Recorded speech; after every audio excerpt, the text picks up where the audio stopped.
Melendy. I'm the Assistant Director at the Institute of Transportation Studies at the University of California, Berkeley, and I want to welcome you all to the first Shared Use Summit.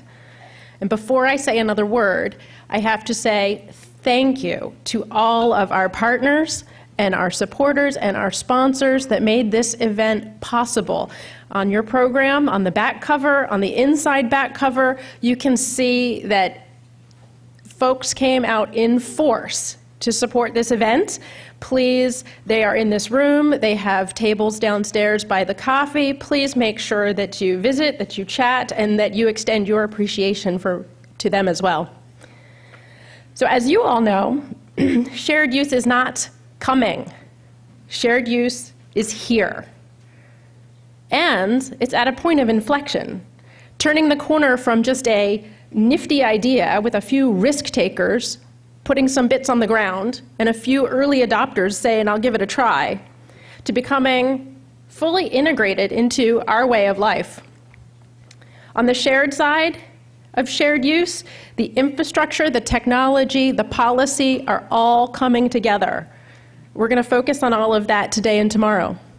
And on the use side, we're about to see a growth explosion as our skeptics see the proof, and as our millennials, as Generation Y comes of age. Combined, shared use has the potential to have profound impacts on the way we travel, on our economy, on our environment, and even on our own well-being.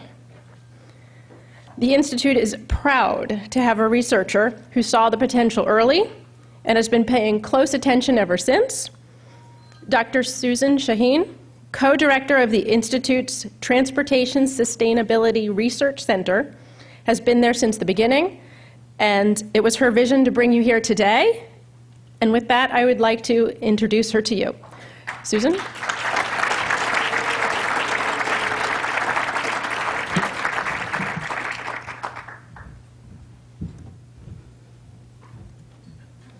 Good morning, everyone. It's wonderful to see all of you. We've been thinking about this for quite some time, and it's amazing to see it all come together and to see all of your faces in this room. This event has been harder to plan and easier to plan in many ways. Yeah, there's a little glitch with the computer. There we go. So we welcome you all. We are sold out. Many of you probably heard. In fact, we have a wait list of probably about 100 people, and I was still telling people they couldn't come this morning. Unfortunately, who would have thought that there would be such a dramatic response to this event? And one of the things I want to tell you is, if it feels tight in this room, it is a little tight in this room because we far exceeded the numbers that we originally anticipated. So we have a really rich program. We have so many fantastic speakers coming from all over the globe and North America, and I just think it's going to be an opportunity for an amazing discussion. And I am an academic and I do use PowerPoints. It's just one of the things we do, but by and large, we're not going to have lots of PowerPoints in this meeting. We're going to actually have a lot of discussion, and we welcome you to be part of that discussion. And the thing that I think is so important for us to all realize is that we're all experts in mobility in this room, so we all have a valid voice and opinion to share, and that's really what we want to foster here, is a great, wonderful dialogue. And this is our inaugural event, and I think if everything goes well, there will be many forums to continue this discussion in. Laura mentioned all of our supporters and sponsors of this event, and I really want to get to the substance of the meeting and not list every single one out by name, but you can see just tremendous sponsorship and support and partnership for this event. All of the partners and supporters are listed on your program. So just a little bit of things to talk about. Announcements include tweet us at Mobility Summit and use hashtag #Sum13. We are taping day 1 plenary sessions, and we are recording all of the sessions. And stay tuned because we plan to post this and proceedings from the event on the website. We've got fantastic volunteers wearing yellow ribbons, so if you need any assistance with things. We've had a couple changes in the program. There's an addendum there. I wanted to draw your attention that we're actually having lunch in restaurant 750 in the first floor, and we'll direct you there.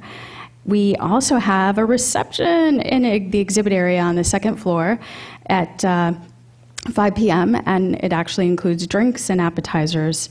And we will reconvene after a light dinner or a short dinner for the Rockefeller Spotlight panel here in the Grand Ballroom at 7 p.m.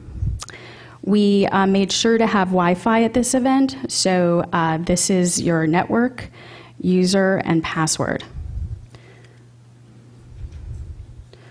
I'll leave that up for just a second so you guys can jot that.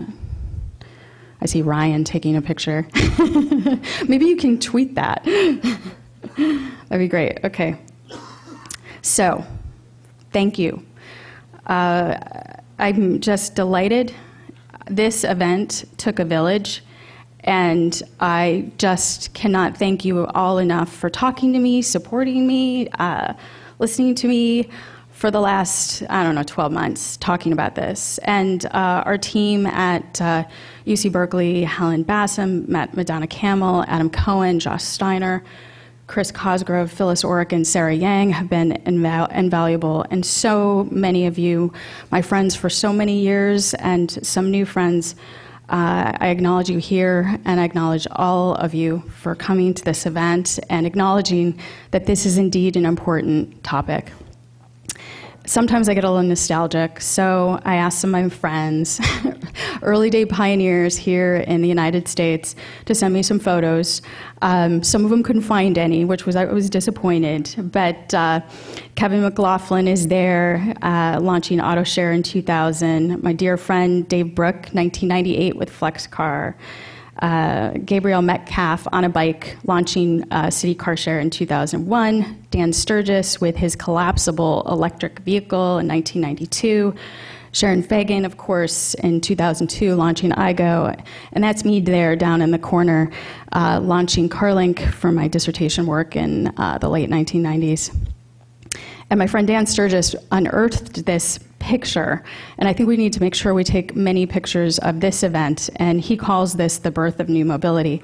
And I have to be honest with you, Dan, if you're in this room, I know you have me here, you have me highlighted as a person, but I don't remember this event.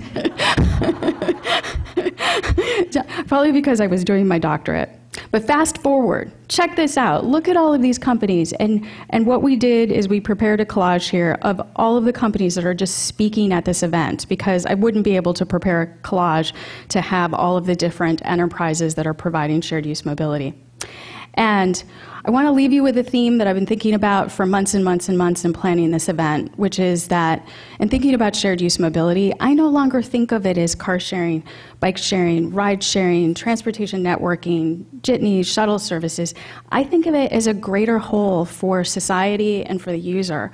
And so Aristotle is very inspirational to me with his comment that the whole is greater than the sum of the parts. And I really want us to all think about that today.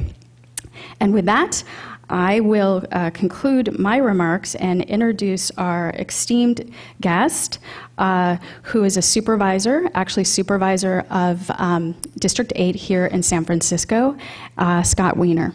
And with that, I turn it over to you. And I understand, Scott, that you are a fan of shared use mobility.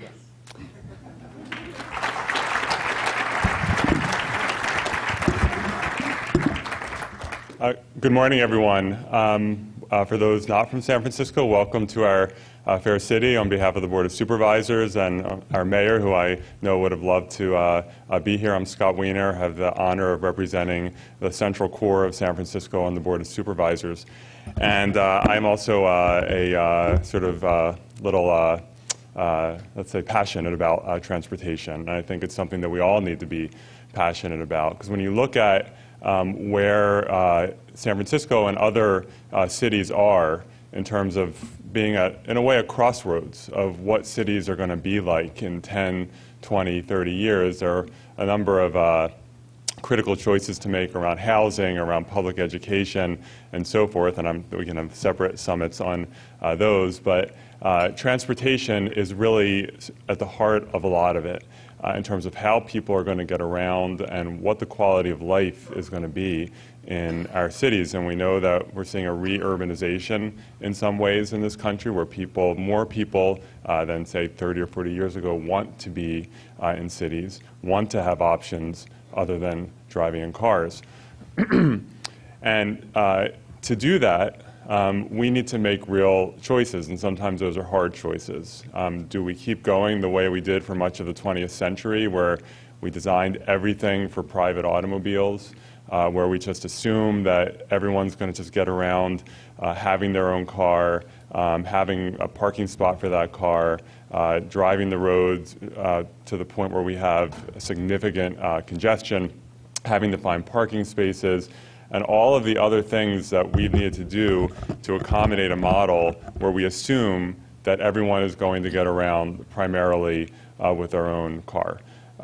Or do we consider something else?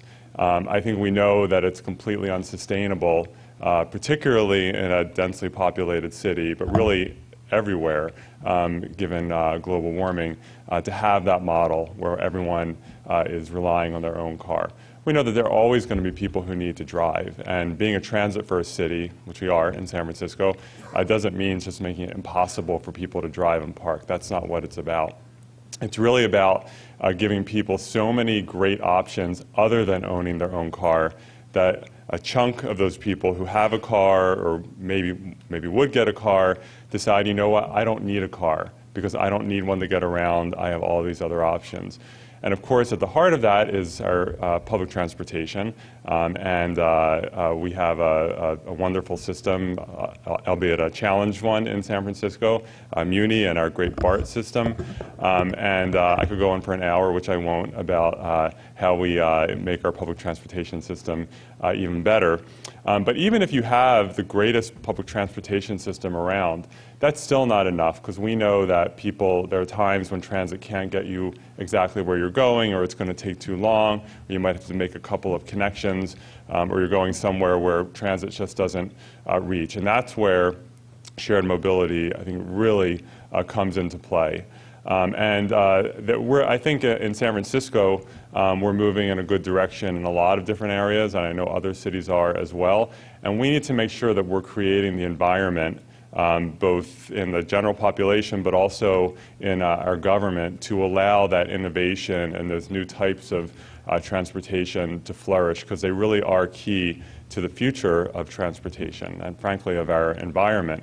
And so, for example, car sharing, which we've been blessed in San Francisco to have wonderful car sharing access. But we have challenges too, because as we develop all of our surface parking lots and our gas stations and all the places where we have all these car sharing pods, we need to make sure that we're being creative about where we can put car sharing. So our MTA, and I see our Director of Transportation and Riskin is here, is piloting on-street car sharing, which is terrific.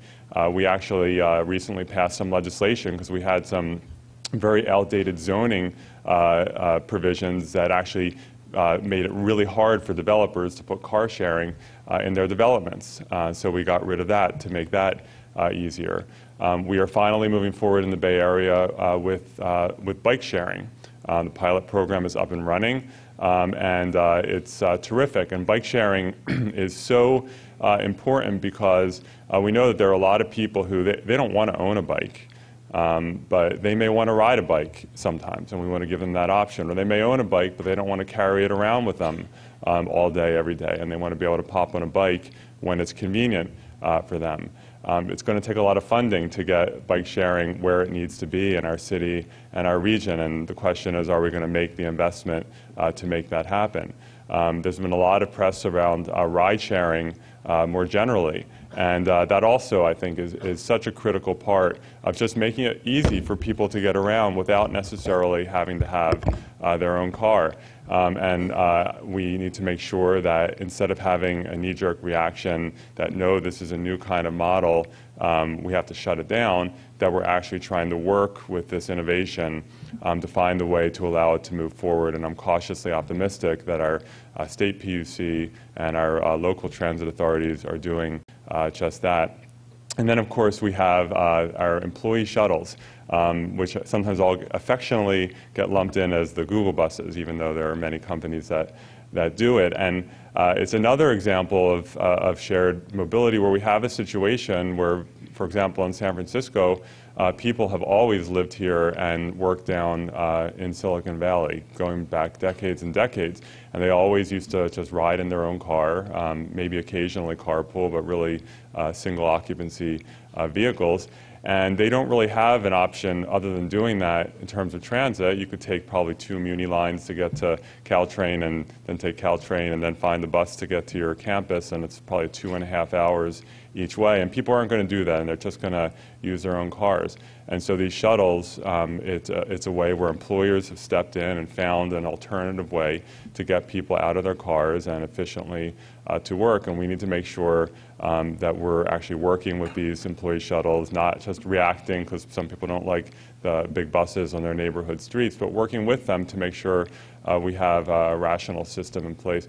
So we have so many great opportunities to give people all of these options other than owning their own car, and we just have to make sure that we have the innovation to keep moving in that direction, and I know that the innovation is there, and that government is being a partner to that innovation, and that we're allowing it to happen and allowing it to flourish, and not just thinking the way we thought in the last century, but thinking in a forward-looking way. So I hope everyone has a wonderful time at this conference, and I look forward to hearing about all the great ideas that come out of it. Thank you.